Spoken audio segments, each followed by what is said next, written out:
Et c'est parti. Salut à tous. Aujourd'hui, je vais vous faire un bilan. Enfin, pas un bilan en fait. Je vais vous faire à la fois une série de conseils et un bilan de ma location Airbnb. On est en 2023 et j'ai loué la cabane qui est au fond du jardin de mes parents. Alors, je dis cabane, mais c'est quand même une très belle cabane qui est dotée d'une piscine privative. Donc, j'ai profité de cette opportunité de pouvoir la louer parce qu'ils ne s'en occupaient pas. Et j'ai loué du 7 au 27 août de manière enfin, j'ai été complet pendant toute cette période et là j'ai encore une réservation le 1er et 2 septembre. Donc tout de suite je vais vous montrer un petit peu à quoi ça ressemble en tant que locataire sur le site Airbnb. Donc voilà. Ça c'est la location. Vous voyez que j'ai fait également des photos aériennes pour donner un peu plus une vision d'ensemble. Je vous encourage également à le faire si vous avez un drone dans votre entourage. Pour les photos de l'intérieur, bah, j'attendais d'avoir le plus le plus de lumière. Voilà. J'aurais dû faire ça. Je l'ai fait dans certaines pièces. Là, vous voyez que j'ai oublié de lever les stores, ce qui était une mauvaise idée de ma part. Il faut avoir le plus de lumière possible, évidemment, pas de la lumière artificielle, mais de la lumière naturelle. Il faut évidemment que tout soit nickel quand vous preniez les photos. Et dernière chose, il faut que vous preniez les photos en grand angle. Donc sur un iPhone 13, c'est l'objectif 0,5 sur tout l'appareil. Il faut réduire au minimum l'angle de la caméra. Donc, vous voyez, il y a même des photos de l'environnement, même des fleurs, c'est pas forcément informatif sur la maison, mais ça donne un peu une idée à quel point vous vous occupez de l'endroit. Donc, tout ce qui est bien entretenu, je vous encourage à le montrer. Donc voilà, on va garder, on va garder ça évidemment. Du côté hôte, ça nous donne quoi? Ça nous donne ça. Alors, vous allez devoir paramétrer le titre de l'annonce. Alors, je vous conseille directement de mettre soit le nom de votre lieu, mais c'est pas forcément parlant. Donc, moi, je vous encourage plutôt à mettre voilà, ce qui est le plus important à savoir, c'est-à-dire, dans mon cas, que c'est un chalet en pleine nature, de donner les installations qui sont les plus importantes pour les locataires. On va y venir d'ailleurs juste après. En l'occurrence, ici, voilà, c'est un chalet, c'est dans des hectares de nature. Ce que j'aurais voulu rajouter, c'est que c'était dans une piscine, qu'il y avait pardon, une piscine privée, une très belle piscine, mais malheureusement, j'ai que 50 caractères, donc il a fallu faire des choix. En ce qui concerne la description du logement, le logement en lui-même, l'accès aux voyageurs, d'autres informations, alors je vous encourage de les rédiger de la meilleure façon possible parce que c'est vraiment là que les personnes vont pouvoir se projeter. Donc de vendre à tout prix, d'être vraiment marketeur sur ces paragraphes-là. Et sur les informations à noter, je vous conseille de désamorcer ce qui pourrait ne pas plaire. C'est-à-dire, moi en l'occurrence, voilà, il y a des, il y a des températures qui sont assez hautes, ça peut déplaire à certaines personnes. Aussi, j'interdis aux personnes de fumer pour plusieurs raisons. Et donc, voilà, ça peut déplaire à certaines personnes. Donc, je mets dans les informations. Je mets également pour ce qui est vraiment interdit, je mets évidemment dans les règles. On va y venir juste après. Donc, ici, bon, c'est vraiment pas compliqué à paramétrer. Je vais passer juste les équipements. Prenez le temps de mettre oui et non sur chacun des équipements. Il y en a vraiment beaucoup, mais ça permet aux gens de pouvoir se projeter. Des fois, voilà, vous avez quelque chose, vous ne l'avez pas mis. Les personnes ne vont pas réserver parce qu'ils avaient besoin de cet équipement, donc forcément, c'est plus malin de le mettre. Si vous avez des vues sur le jardin, sur une piscine, évidemment, mettez-le parce que ça peut être des critères de recherche. Vous mettez évidemment le nombre de pièces. Par contre, quelque chose d'important sur lequel je vais m'attarder un petit peu, c'est les catégories. Vous pouvez choisir trois catégories, mais après, vous ne pouvez plus les changer, malheureusement. Et vous voyez que moi, j'ai mis tiny house, piscine, campagne, parce qu'il y a une belle piscine. Parce que quand c'est en pleine campagne, mais tiny house, j'aurais peut-être dû mettre cabane, parce que c'est peut-être plus vendeur. Je ne sais pas de quelle catégorie attire le plus de visiteurs entre tiny house et cabane. Quand vous allez sur Airbnb, désormais, vous pouvez faire le choix de chercher des logements en fonction de certaines catégories. Donc il faut se placer dans ces catégories-là. C'est assez récent, hein. Ça fait seulement 1 an et demi que ça y est, cette fonctionnalité, ou peut-être même moins. En termes d'accessibilité, bah, renseignez si c'est possible, si ça y est accessible par des handicapés. Bon, en l'occurrence, ça n'était pas. Et au niveau de la sécurité, vous devez obligatoirement avoir des détecteurs de fumée. Par contre, pas de monoxyde de carbone. Ça, c'est seulement si vous avez de la cuisine au gaz. En l'occurrence, j'ai un barbecue au gaz à l'extérieur, mais du coup, c'est pas obligatoire. Au niveau des tarifs, vous avez une fonctionnalité top sur Airbnb qui est la tarification intelligente, qui n'est pas activée, si qui est activée en ce moment. Vous voyez, il me donne un conseil de prix minimal euh, à mettre, mais je ne l'ai pas respecté parce que je me suis rendu compte que je pouvais vendre plus cher et toujours être complet. Donc faites pas forcément confiance à ça. Sachez à peu près combien, il faut un peu de temps avant de savoir combien de temps les gens seront à payer. Une fois que vous savez, mettez-le en prix minimum et ensuite mettez une barrière maximale parce que euh, sur certaines périodes tendues comme les vacances, bah, évidemment ça peut faire grimper les prix. Mettez des réductions à la semaine et au mois si vous souhaitez faire la longue durée. Mettez les frais de ménage. Vous pouvez d'ailleurs avoir deux types de frais de ménage. Les frais de ménage pour de la courte durée et pour la longue durée. Donc la longue durée c'est au-delà de 2 jours. Des frais de l'âge de maison si vous voulez les mettre à part. Des frais de séjour. Ça c'est le texte de séjour qui sont récupérés par la commune et qui est différente en termes qui est soit un pourcentage du chiffre d'affaires, soit un prix fixe à la nuitée. Vous pouvez rajouter d'autres frais supplémentaires, notamment si vous pouvez offrir par exemple vous pouvez accepter par exemple des voyageurs supplémentaires ou bien des animaux.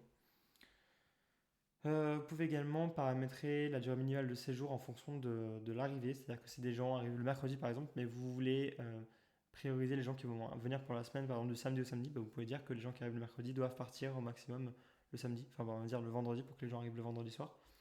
Vous devez évidemment mettre une durée maximale de séjour. Alors elle est réglée à 120 nuits ici parce que vous avez évidemment une réglementation qui vous oblige à ne pas louer plus de 120 nuits à l'année si vous utilisez votre résidence principale pour faire de la location. Également, vous pouvez avoir des durées de voyage personnalisées, c'est-à-dire que sur certaines périodes, vous pouvez accepter la location, on va dire, pour un jour, 2 jours, 3 jours, et puis pour d'autres périodes, accepter que ça soit seulement 7 jours, par exemple, si vous voulez louer à la semaine seulement sur certaines périodes. Vous pouvez choisir un délai de réservation. Alors, le délai de réservation avant l'arrivée, je vous conseille de le faire le plus short possible parce qu'il y a beaucoup de gens qui réservent à la dernière minute. Alors, je viens de le régler d'ailleurs assez récemment. J'ai eu beaucoup de réservations à la dernière minute sur Booking, mais il y a une augmentation énorme. Je vous montrerai les statistiques après de la réservation facile, c'est-à-dire réservation instantanée à la dernière minute. Ici, vous pouvez synchroniser les calendriers. Donc si vous avez votre annonce sur plusieurs sites, moi je l'ai également posté sur Booking, Greenco et Abritel. Il y a une erreur d'orthographe derrière ici. Ça vous permet de ne pas bloquer les dates manuellement à chaque fois. Bah, évidemment, c'est intelligent. C'est très très simple. Vous avez vraiment un lien de calendrier pour Airbnb à copier-coller dans les autres sites et inversement. Donc voilà, si vous avez 4 plateformes, ça fait quand même pas mal de liens à copier-coller, ça vous fait 16 manips, mais au moins après c'est terminé, vous avez pu à le faire, et ça pendant longtemps. Paramètres de partage, bon ça c'est tout simplement si vous avez des co-hôtes, donc des co-hôtes ça peut être des personnes qui vont faire concierge pour vous, qui vont accueillir les gens, ou bien par exemple donc une agence, de la famille, des amis, ou bien des gens que vous payez en direct, donc des personnes que vous pouvez par exemple trouver sur le bon coin pour faire du ménage. Je vous recommande évidemment de faire ça parce que passer par une agence c'est 2 à 3 fois plus cher. Vous pouvez avoir 2 heures de ménage sur le bon coin pour 40-45 euros, 15 euros l'heure en fait, plus on va dire 10-15 euros pour défrayer. Je pense que c'est important. Au niveau du règlement, je vous conseille en termes des conditions d'annulation de le mettre sur modéré parce que flexible, c'est beaucoup trop contraignant pour les autres. En l'occurrence, j'ai eu une personne qui a annulé une semaine de réservation la veille, donc voilà, je m'attendais à avoir 1000 euros. Au final, je les ai payés. Bon, dans la foulée, heureusement, j'ai eu des gens qui ont réservé, mais ça m'a quand même foutu un petit coup au moral pendant quelques heures. Je me dis, putain, ils m'ont bien roulé, entre guillemets. Ça arrive d'avoir des urgences, je comprends très bien, mais c'est aussi c'est chiant en fait pour les autres. Donc voilà, j'ai mis la limite d'annulation à 5 jours avant l'arrivée. Il y en a des plus fermes, il y en a des très strictes. Pour les longs séjours, j'ai mis jusqu'à 30 jours avant l'arrivée. Sinon, c'est pas remboursable. Mais voilà, il y a aussi une option qui est pas mal, c'est flexible ou non remboursable. En gros, les gens qui sont sûrs de ne pas annuler peuvent avoir une réduction de 10%. Ça c'est vraiment vous qui décidez. Au niveau du règlement intérieur, vous pouvez mettre les règles pour ce que vous acceptez ou non de potentiellement problématiques, c'est-à-dire faire du bruit, fumer à l'intérieur, avoir des animaux, et également les heures d'arrivée et de départ. Moi, je vous recommande, mais juste pour le confort en fait des locataires, de laisser l'heure d'arrivée le plus longtemps possible, donc midi on va dire, et d'accepter les locataires à partir de 15 heures. Donc c'est vrai que ça fait une période assez courte de 3 heures, mais en vérité, les locataires n'arrivent jamais, en tout cas de mon expérience, ils sont quasiment ils sont quasiment jamais arrivés à 15h. J'ai eu 8 réservations, je crois qu'il y en a un qui est arrivé à 15h, 15h30. Donc vous avez toujours un peu plus de temps que ça. Au niveau des règles supplémentaires, alors je ne savais pas, mais en fait vous pouvez avoir des règles supplémentaires sans être, qui sont, on va dire, discriminatoires, mais enfin je trouve discriminatoires, mais c'est légal, donc tant mieux j'ai envie de dire, parce que voilà, moi j'ai interdit de fumer à l'intérieur aussi bien qu'à l'extérieur, et je pensais que j'avais pas le droit de le faire parce que je pensais que j'avais pas le droit de discriminer les gens qui fumaient à l'extérieur, mais vous avez le droit de faire ça. Également, je ne sais pas ici, mais je sais qu'il y a une fonctionnalité où vous pouvez aussi accepter que les voyageurs qui ont des avis positifs et seulement des avis positifs. Donc ça veut dire que si quelqu'un a eu un mauvais avis d'un hôte, n'a pas été recommandé par un hôte, eh bien il ne pourra tout simplement pas faire une réservation chez vous. Au niveau de la réglementation, vous devez déclarer déjà un numéro d'enregistrement. Vous devez vous enregistrer auprès de votre mairie. C'est obligatoire depuis, me semble-t-il, 1 ou 2 ans. C'est-à-dire que vous êtes, voilà, Airbnb ne vous laissera pas louer tant que vous n'avez pas ce numéro d'enregistrement et l'État saura que vous avez loué, donc connaîtra vos revenus. Donc voilà, pas de fraude au niveau de la déclaration de l'impôt sur des revenus, de déclaration des revenus. Également, comme je disais tout à l'heure, pas plus de 120 jours. Et vous devez aussi indiquer la nature de votre hébergement, si c'est un hébergement qui est fait pour, voilà, qui est fait pour louer. Pardon, s'il est classé ou non. Tant pour moi. Vous devez indiquer de 1 si c'est votre résidence principale ou si c'est vraiment un lieu que vous louez, enfin que vous utilisez spécifiquement pour faire des locations courte durée. Même si c'est votre résidence principale, il faut que vous disiez si ce lieu spécifiquement, c'est-à-dire que si vous avez plusieurs maisons comme c'est mon cas sur un terrain, vous devez spécifier si vous vivez ou pas dans cette partie et vous devez spécifier si c'est un meublé de tourisme ou pas. Sachez que si c'est un meublé de tourisme classé, vous pouvez avoir des taxes de séjour inférieures. Parce que ça veut dire que vous avez fait des efforts dans le meublement, on va dire. Voilà pour mon annonce, pour mes conseils sur ça. Au niveau du calendrier, vous pouvez évidemment bloquer des dates, je vous montre à peu près à quoi ça ressemble. Vous voyez que ici, voilà, j'ai des personnes qui ont réservé. D'ailleurs, là, c'est pas affiché. Mais les périodes de là qui sont barrées, en fait, c'est parce que c'est des autres calendriers en fait, qui ont réservé. Donc Booking, en l'occurrence, avait réservé voilà, du 12 au 13 et du 23 au 24.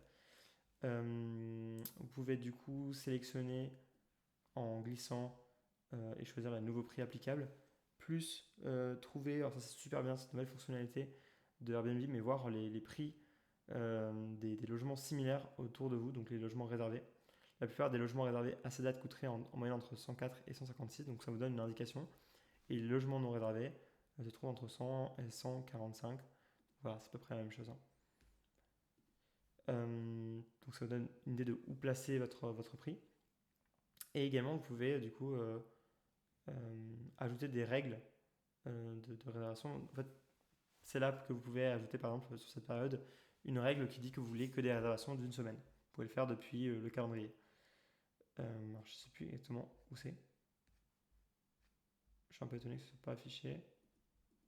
Modifier.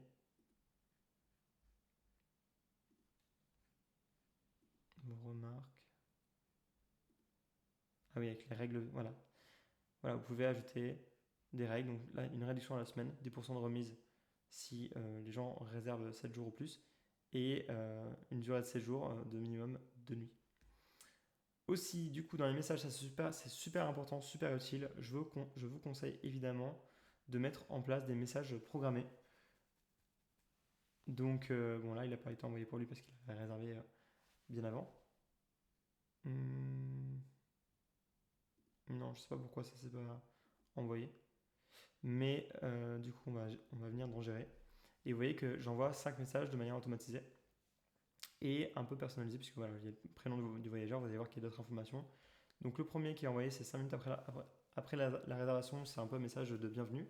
Un message que j'envoie 10 minutes après la réservation, c'est un message avec un lien vers le guide touristique que je leur ai fait.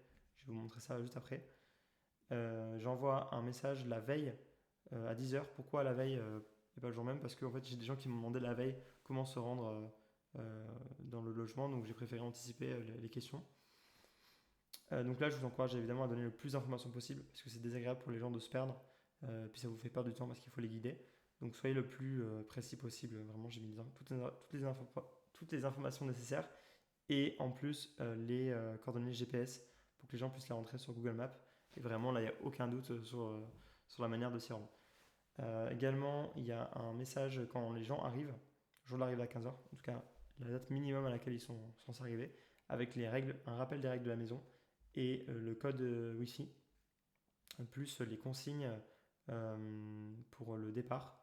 Mais Airbnb se chargera de rappeler les règles la veille au soir. Les règles que vous avez paramétrées, je vous montre juste après où est-ce qu'on peut paramétrer ces règles. Et également un message le jour du départ en souhaitant un bon retour, en posant des questions sur voilà, est-ce que ça s'est bien passé, et puis en demandant de laisser un commentaire. Alors sur l'annonce, me semble-t-il, conditions et règlements, me semble-t-il que c'était là. Oui, c'est là, pardon. Informations sur les voyageurs. Vous pouvez rajouter donc les informations sur la Wi-Fi ici, l'itinéraire, la procédure d'arrivée, un manuel de la maison si voilà, il faut toucher les disjoncteurs, allumer l'eau, allumer l'électricité, et des instructions sur le départ. Donc ça, vous voyez que c'est des consignes qui sont préfaites par Airbnb et qui vont être envoyées juste avant qui vont être envoyées la veille. Je ne vais pas mettre en savoir plus parce que je le sais déjà, mais qui vont être envoyées la veille aux locataires. Alors, quelques dernières choses. Calendrier information. Alors, c'est dans l'information. C'est qu'ici, vous avez pas mal de données sur la localité où vous mettez votre annonce en ligne. Donc là, en l'occurrence, vous voyez qu'il y a pas mal de réservations supplémentaires par rapport à l'année dernière, que la moitié des gens sont plutôt locaux, c'est-à-dire que c'est des gens qui viennent à moins de 3-4 heures de route, 4 heures de route, on va dire, et que, voilà, par exemple, dans mon cas, beaucoup de locataires recherchent des équipements pour les enfants, pour les bébés et des piscines. Donc ça vous permet de voir qu'est-ce qui est apprécié autour de chez vous. Ici, vous avez des conseils pour suivre les tendances à proximité, en l'occurrence, voilà, l'équipement populaire. Je les ai presque tous, le Wi-Fi, un espace de travail, un stationnement gratuit, la climatisation, un sèche-cheveux, un fer à repasser, excepté que voilà, j'accepte pas les animaux. Si je voulais faire mieux, bah, j'accepterais les animaux.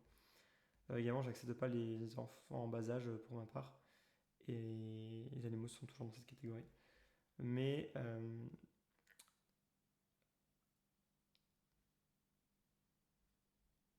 faites des heureux en remplissant les créneaux bloqués de votre calendrier. Disponibilité, là, je lis ça en même temps que vous. La période du 27 août est bloquée. Ajoutez une exception à votre durée minimale de séjour et faites des heureux.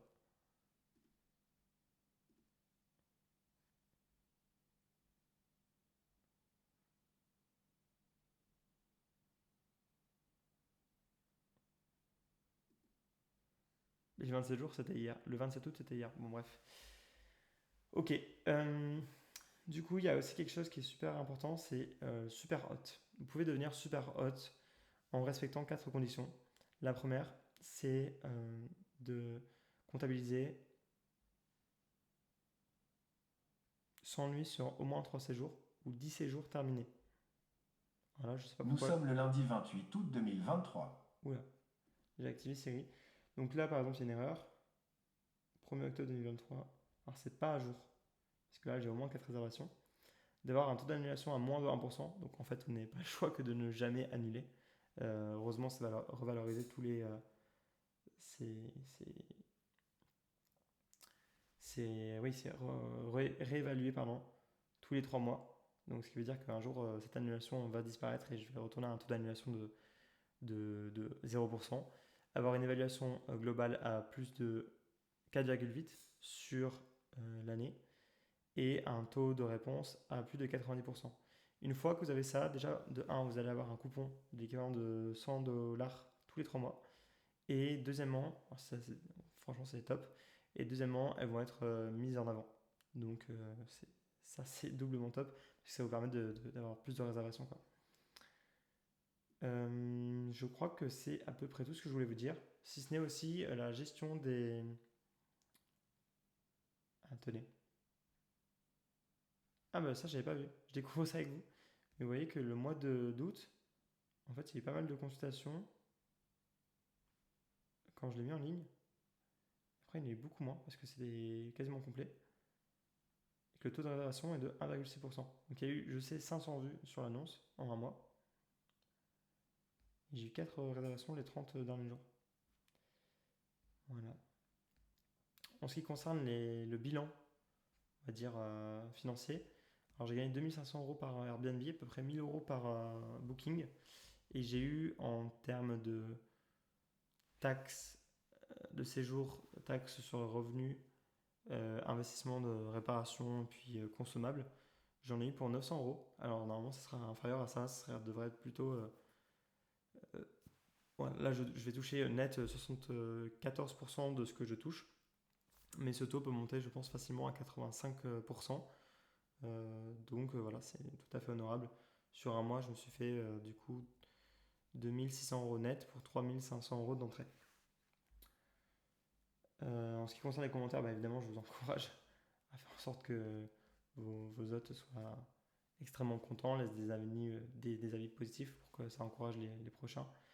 Pour ça, vous pouvez évidemment soit les accueillir de manière chaleureuse et aussi leur faire peut-être un petit cadeau pour les gens qui restent sur de la longue durée, enfin, en tout cas sur la moyenne durée, qui reste une semaine.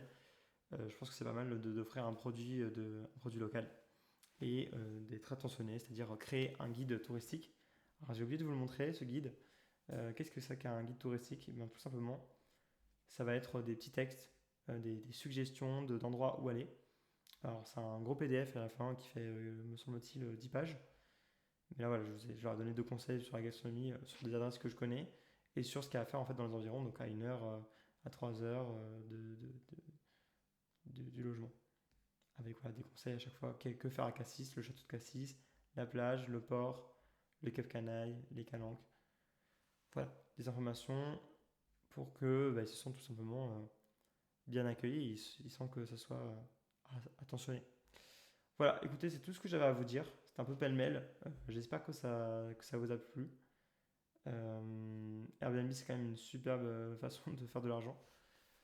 Évidemment, il faudra le logement, mais c'est pas tout. Après, il faut bien quand même mettre l'annonce en place et je pense multiplier ses chances en la mettant sur le plus de, de, de, de- de plateformes possibles. En l'occurrence, c'est vraiment Airbnb et Booking qui ont marché le mieux.